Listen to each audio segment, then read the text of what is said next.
Hey guys, what's up? It's Kevin for the win, and today is the day where Diablo II Resurrected has released on PlayStation 5, PlayStation 4, Xbox One, Xbox Series X, Nintendo Switch, and of course, PC. So, I'm gonna give you general first impressions and a little bit of advice to the newer players who are probably playing this for the first time ever. First impressions, Diablo II Resurrected pretty much lives up to the hype.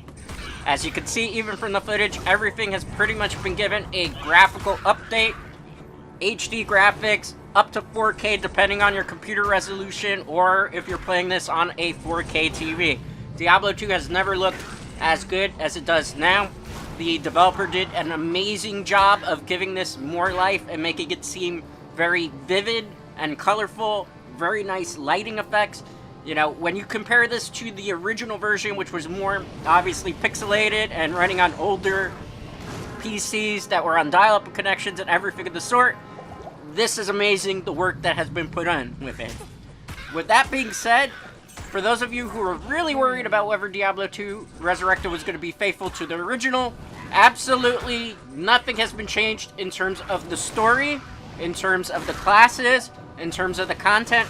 Everything that you originally saw in Diablo 2, and if you're familiar with the storyline and you played the original game, is here. None of the items have been changed, none of the classes have been changed, none of the storyline. There has been a couple of voice actors that have been changed around and sound different, but in terms of the cutscenes are exactly the way they were originally. Nothing has changed in that retrospect. So it's very amazing to see it. The cutscenes, this is probably the best that they've ever looked whatsoever. When you watch it in 4K, it's truly an amazing feat what the developers have done. Especially when you compare the original cutscenes and the FMI or FMV graphics that were back in the day. We're talking like 1996 computer graphics where, you know, some of you probably watching this weren't even born in that time frame, so don't even know about the type of graphics that was Diablo 2. So this has been reworked, 4K resolution, perfect. Developers nailed it on the pretty much on the nail with that one. Now, going further down with things that I think is amazing with this, they actually for the first time have given PC controller support. Now, I know what people are probably thinking. If you're on a PC, why the heck would you want to play on controller? Obviously, mouse and keyboard would be the way to go because you'll have more fluidity and everything of the sort. Well, keep in mind there are people who are probably coming over from like the Nintendo Switch version of Diablo 3, or people that were playing on PS3 even, Diablo 3 and so on and so forth, that have never played on a mouse and keyboard. There's some people who, myself included, just don't really care to play mouse and keyboard because it just takes too much. And if you're a little older, maybe you have tendonitis or arthritis, it makes it even more hard to be able to do things on mouse and keyboard. Well, I'm glad to say that, as you can see, this footage is me actually playing on a Nintendo Switch wired controller, although I had to finagle the settings around a little bit to get it to work on PC. Controls work fluidly. You're not going to have a problem. You can map all your skills that you want right there to the controller. You can set it up perfectly. It moves around fast. You don't have to worry about picking up things. Analog stick is incredibly responsive. I would argue and say that it's just about as responsive as actually moving around with the mouse, although you don't have as much free range movement.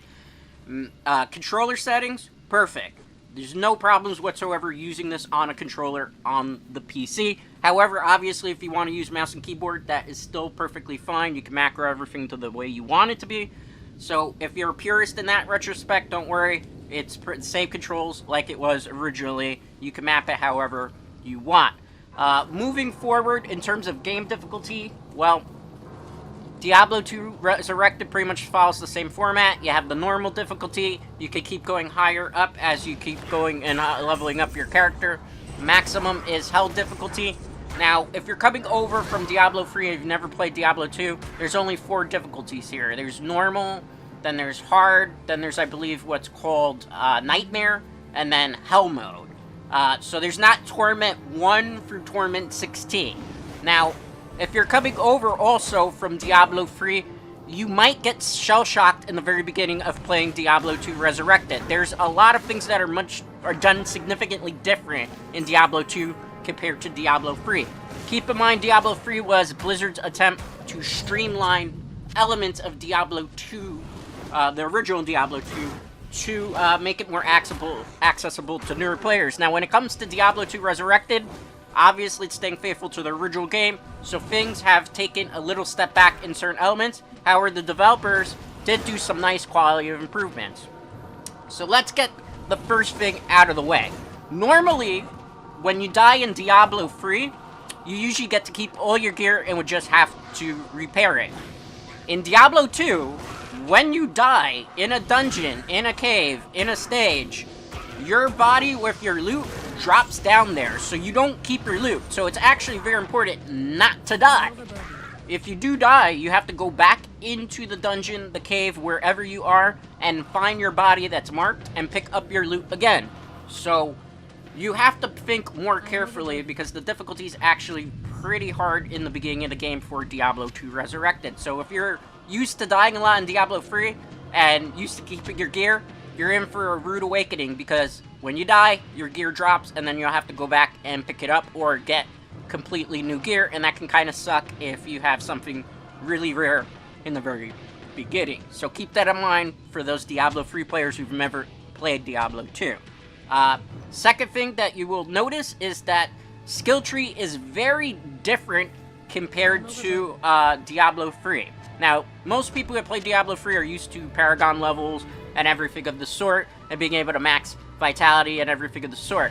Or usually they'll dump into Dexterity. Well, depending on the class you're playing, depends on what you're really going to be focusing on. Ironically, when it comes to Diablo 2 Resurrected, Vitality comes into play way more importantly than, let's say, maxing out your Dexterity or your Strength necessarily. Strength in Diablo 2 is usually tied to your gear, so you just want to have as much strength as to put on the gear that you want to wear, and then usually you would dump the rest into Vitality because you need to be able to take hits.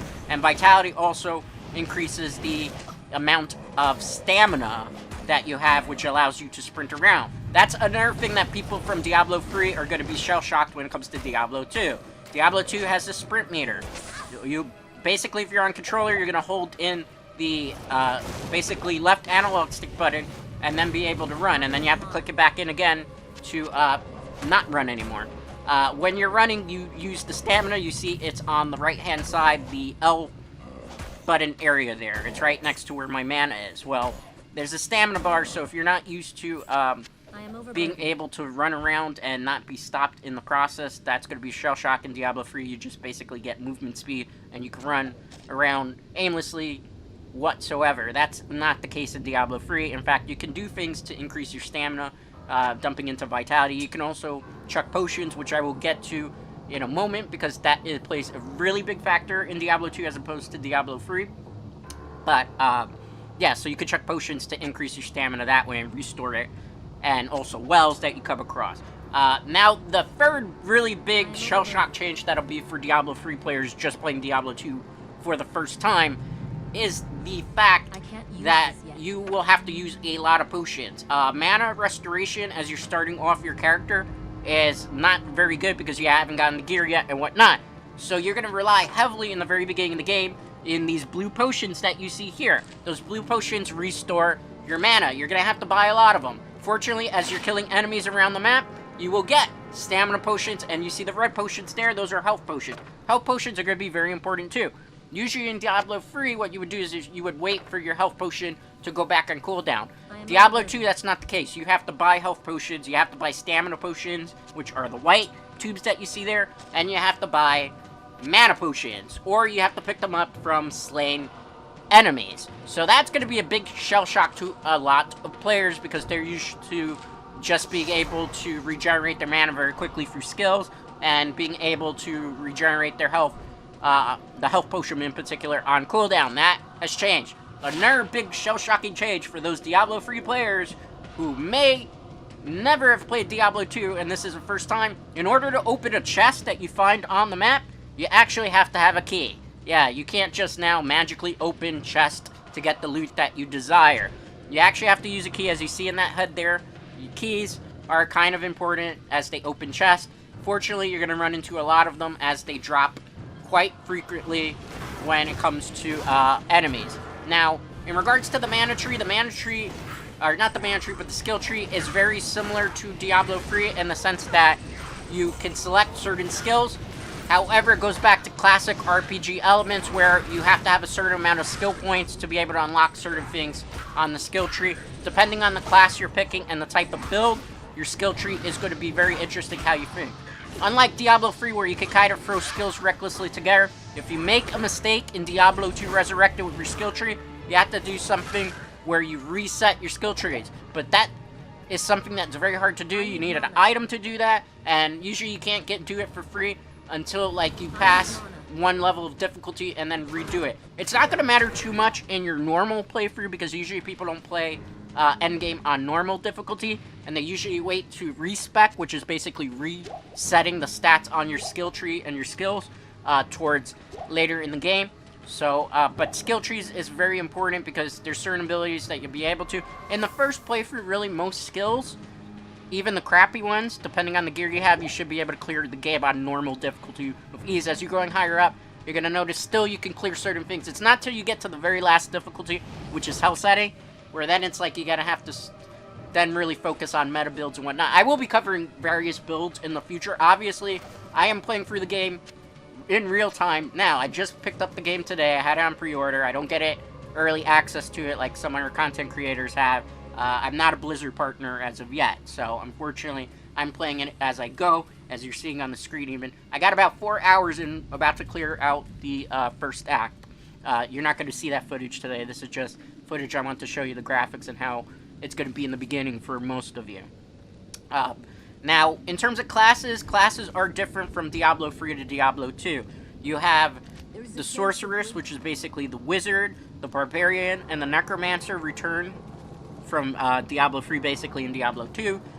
You have something called the Amazoness, which kind of is like an archer, I guess you could say the replacement for the Demon Hunter. You have, on top of that, the Druid, which is kind of a new class. There's not really a way to say that it's a replacement for anything in Diablo 3. You also have the Paladin, which is basically the Crusader. It's like the precursor to what the Crusader is. And you also have the Assassin, which is kind of different. There's really no way to compare it. These are basically kind of newer classes to people who probably were expecting to play as the Witch Doctor. I'm sorry to say that's not available in Diablo 2 Resurrected. Or people that thought they're going to play as the Demon Hunter. We got stuff that's very similar in that retrospect when it comes to Demon Hunter, but not exactly the same. It's really mostly the Amazoness that's kind of like it, but not exactly. One of the things that you're also going to notice in Diablo 2 Resurrected as opposed to Diablo 3 is the fact that in terms of level, there's no Paragon. Basically, in Diablo 2 and Diablo 2 Resurrected, the max cap for your character is level 99. Now, in theory, most people get their character to about level 70 and level 80, and then that's pretty much it. On top of that, one of the other things is your characters that are offline and online are separate. So your offline character can't do online stuff, and your online character can't do offline stuff. So in the beginning, you're going to have to make a decision as to whether you're going to play single player offline or play it online. If not, you're going to have to make two different characters to do two things separately. That's not going to be too big of a factor now, but when the ladder comes around, that's going to be more important. I'll talk about ladder in a future video. So generally what I'm going to tell you right now is Diablo 2 Resurrected. Is it worth your money? Well, if you're a fan of Diablo 3 and you're always wondering what it was like in Diablo 2, because Diablo 2 is held in much higher regard than Diablo 3, this is the game to get. Everything that is done in Diablo 2 is done better, and there's a bit more freedom, and it's a bit more difficult, and there's a lot of nuances that make it really good. Even 20 years after its original release, it's still probably one of the best dungeon crawlers that has ever been. Now, for the price point, $39.99, tax for most people $43. Is it worth such a hefty price to pay for a game that you might already still have on an older computer? Well, that's up to you. Do you like 4K graphics? Do you like some nice nuances that they did where you don't have to click the A button all the time or a key button to pick up gold? Do you like upgraded graphics? Do you like visual, sound, all these things that have been upgraded? You know, if originally when you bought Diablo 2, and you bought the Lord of Darkness DLC, it was going to cost you way more than $40 back in the day anyway. So, you know, with that being said, I think it is quite worth the price. If you are one of those people that love Diablo 2 and were playing it forever, Diablo 2 Resurrected is going to fill that niche, and it's going to pretty much brings it up into modern times and doesn't change anything about the core game whatsoever. The only problem is, right now, the ladder is not available. That's going to be released, I think, by the end of the month, as they're waiting for the first couple weeks to see how the game does and if there's any game-breaking bugs and whatnot and so forth, and also implementing how it's going to work between single player and online. So, you know, if you're looking for ladder in the start, you got to wait a couple of weeks, but it is coming. Blizzard has confirmed that probably by the beginning of October, towards second week of October. You know, if you're new to Diablo 2 and you love Diablo 3, yes, this is going to be worth your money. This is going to be worth the price tag. It is going to be difficult at first. There's a lot of changes to this compared to Diablo 3. So Diablo 3 is a little bit easier, Diablo 2 is a little bit harder, but eventually as you play more of it, you're going to start to learn the nuances. I will go over classes that you should play as in the beginning in future videos. We'll do guide classes and whatnot. It's going to take me a while, obviously, to build up these characters and whatnot. I will give you a tip of advice. If you're starting and you're really trying to figure out which class you should pick, that's going to be easy for you as a starter to this game. My recommendation, go with the Sorceress or go with the Druid. Both of those characters are very, very good at the start.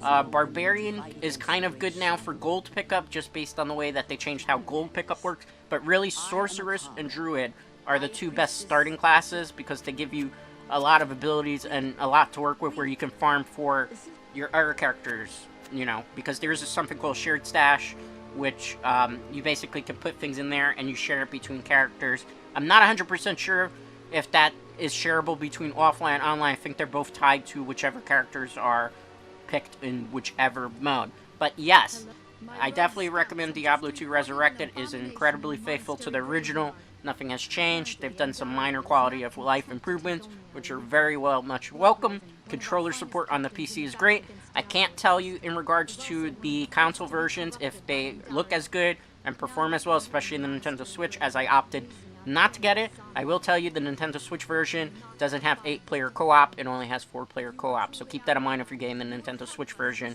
You're going to have less online play with that. Now, that's going to do it for my first impressions. As always, a like on this video is greatly appreciated. If you're not already subscribed to the channel, consider doing so. And I will be streaming Diablo 2 Resurrected on Twitch and YouTube throughout the week.